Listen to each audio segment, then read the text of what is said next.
Okay, why don't we call this meeting to order? The Polk County Board of Commissioners. Today is May 30th.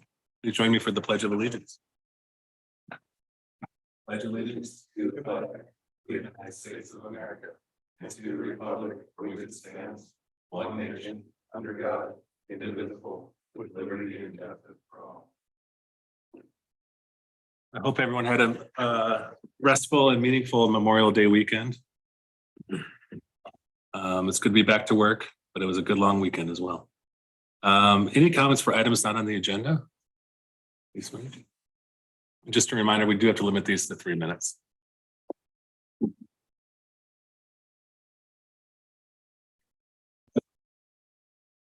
Good morning, Andy Strauss.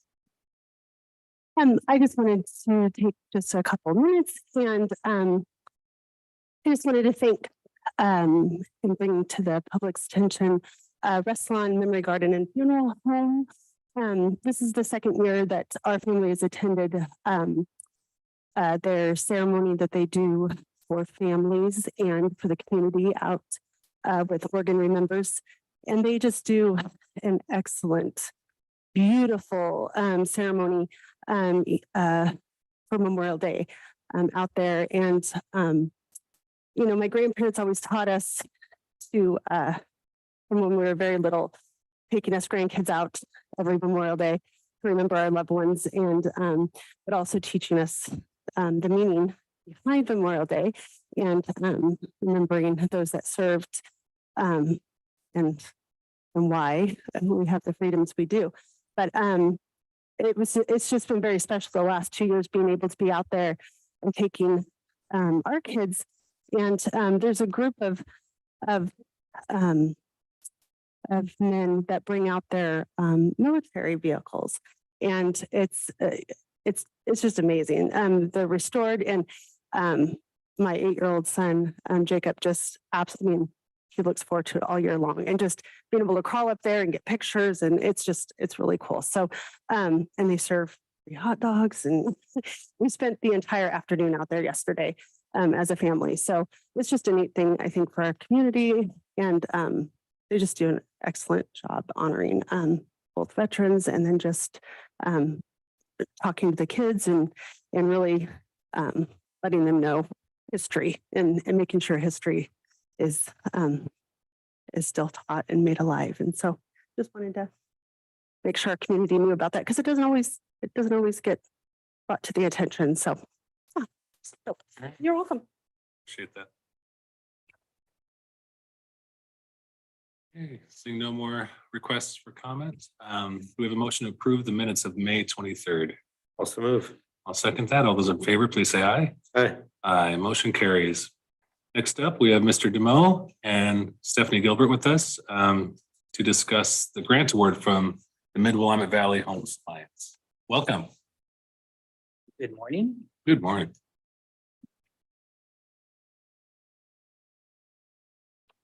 Well, we wanted to come today to let you guys know about a new grant we received. It's also the first grant we have ever received from the Mid-Willamette Valley Homeless Alliance Continuum of Care. Stephanie and I worked on a joint grant application with Community Action Agency, which totaled $1.5 million. And our cut, so to speak, was just under $500,000 to do the exact type of work that FCO does really great with Stephanie's Resource Connector team. So I'm going to let Stephanie talk about the main points of what the funding will be for this grant, and then see if y'all have any questions. Yeah. So the biggest pot of funding coming out of this is for staffing, and that's to cover staff that already exist within the Resource Center. So our Resource Connector teams, our Homeless Prevention Liaison, and then our Resource Connector, who focuses specifically on working with those who are experiencing homelessness. We also have $25,000 in this grant to help support application fees, which is something that almost no pot of funding pays for currently, unless somebody is already connected to something like a housing voucher or another program. And what's really neat is it lets us do up to $500 per family, which is important because every application fee that we're seeing right now is about $100 per adult per household. So often for a family, like a family, even just with 2 adults in it, that's $200 every time they apply for an apartment before they ever even pay a deposit. So those funds are going to be super helpful. If they don't get the apartment, they just lose that money? Mhm.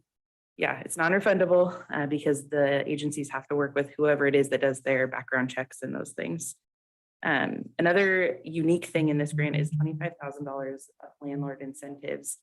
So we're going to use this funding in a couple of ways. We plan to host a series of lunch and learn events for landlords to come and learn about the various programs and what the resource center does, and how we help connect families to housing and how we can help before families find themselves in a place where they have an eviction notice.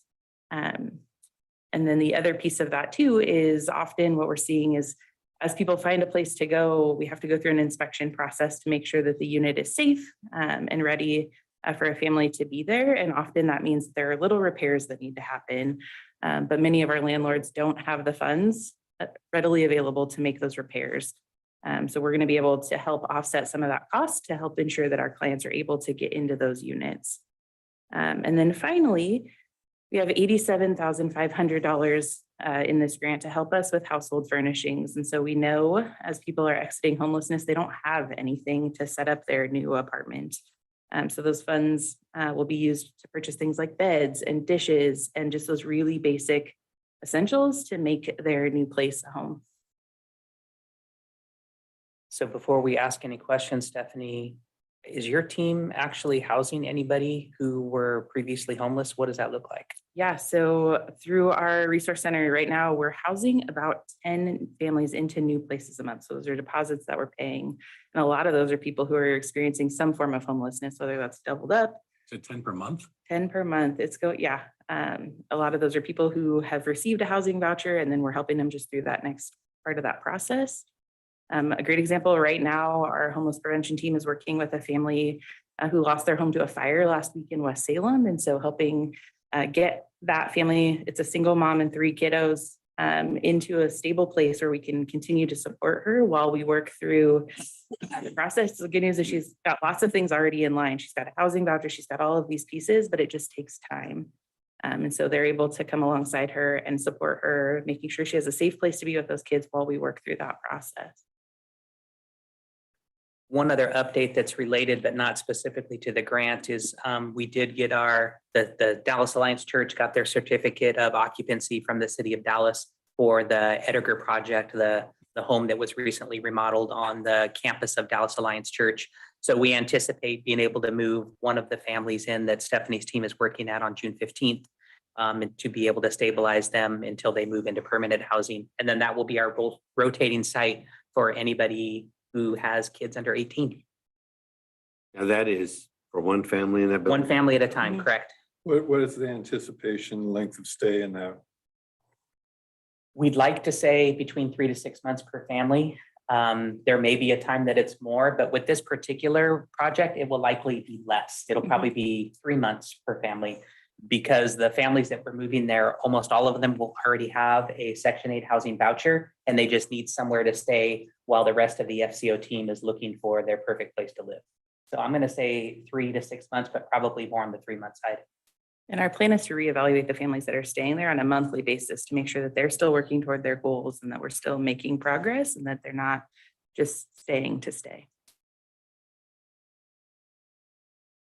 So this, we didn't print off the grant because I think it's more than 65 pages. So you guys have that as well. We have it in our. We'd like to move that forward for signature. The sooner we get it signed, the sooner we can start. They're letting us backdate this if we've done any work right now, but they're also jonesing to get it. Yeah, I'm good for it. And great job finding that much housing. Where are you finding them to place them? It's been, I think over the last couple of years, we've really been able to build our relationships with local landlords. And so when there are units that come available, we're able to call and just check in and say, hey, here's the families that we have. And they really help us troubleshoot and find places to put people. They trust the resource center and they trust that when we say this is a family that we're helping with a deposit, they really know that there's some support around that family. And so it helps with that process, but it's tough. Yeah. If you're averaging about 10 a month, Mhm. how many would you say you're placing in Polk County versus the rest of the valley? Like 8. 8 in Polk County. Mhm.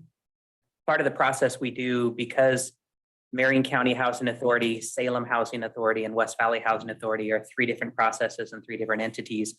We have to work with families to do applications and get on wait lists for all of those vouchers. Right now, there's no hoarding, there's no reciprocation. You can't use a voucher from West Valley somewhere else. And there are people who are willing to live in West Salem or even in Salem, if it is the difference between not living anywhere at all.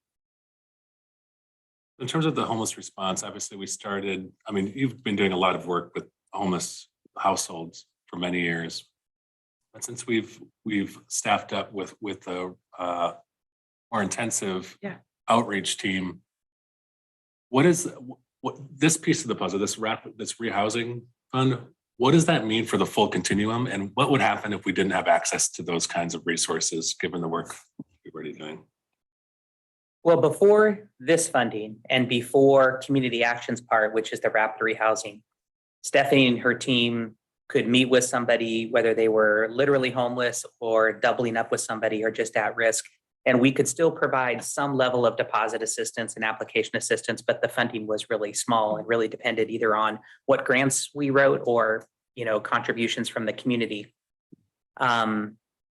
We could still help people get a Section 8 housing voucher, and we have staff to help with that. The big difference with this is, and this is on community action side, they can pay rents a year in advance for the families that we refer to them. And they have staff to provide case management with that family the entire year, even after they're placed in their apartment or their duplex or their house. And that's never happened before. Sometimes families will move somewhere and it's a big struggle. They've never had to pay rent and utilities and all of those things, but having somebody to walk alongside you for that year, what community action is going to do, that's a game changer. So with rapid rehousing, we've never had this level of funding to help with that continuum.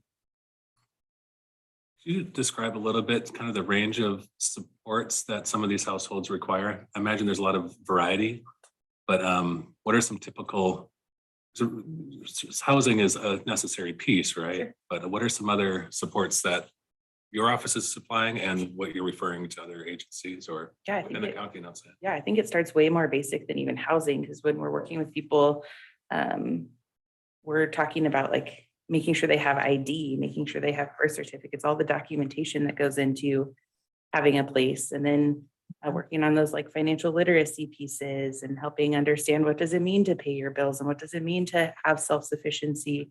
We have a lot of conversations with anybody who comes in really about how most of the funding that we support people with isn't from our own agency. And so we have to tell that story to other agencies, and that has to be able to be proved on paper. So walking them through, what does it look like to go to the self-sufficiency office and sign up for TANF or sign up for SNAP benefits? What does it look like to go through the Social Security process? While we don't necessarily help them through that process, we can point them in that right direction. Because ultimately our goal is to make sure that they have the means to sustain themselves once that funding is gone. If you had to guess, Stephanie, of those 10 families a month, how many have minor children? Currently, probably 9 out of 10. So all of these families have kids. And so the case managers that work with them, it's the #1 referral to our Mid-Valley Parenting Program. So evidence-based parent education. When families feel like they can take care of their kids better, they're going to be happier and more successful. The Resource Center also provides all the rest of the basic needs too. They know that they don't have to worry about food while they're in this transition time. They know that they can get help with all of the basics things that Stephanie said, and even the hygiene items and resources for clothing. And there could be a service integration request for something that they might need just during those couple of months while they're waiting for their place. Gosh, this network of relationships you all have built over the years is really allowing this work to flourish and to help people in ways that I think don't really exist in other regions. And I think you're going to find more and more success tackling this issue that is affecting communities. I really appreciate your work and can't express that enough. So with that, I'll move to approve the Executive Order 2302 contract between the Mid-Willamette Valley Homeless Alliance and Polk County Family and Community Outreach.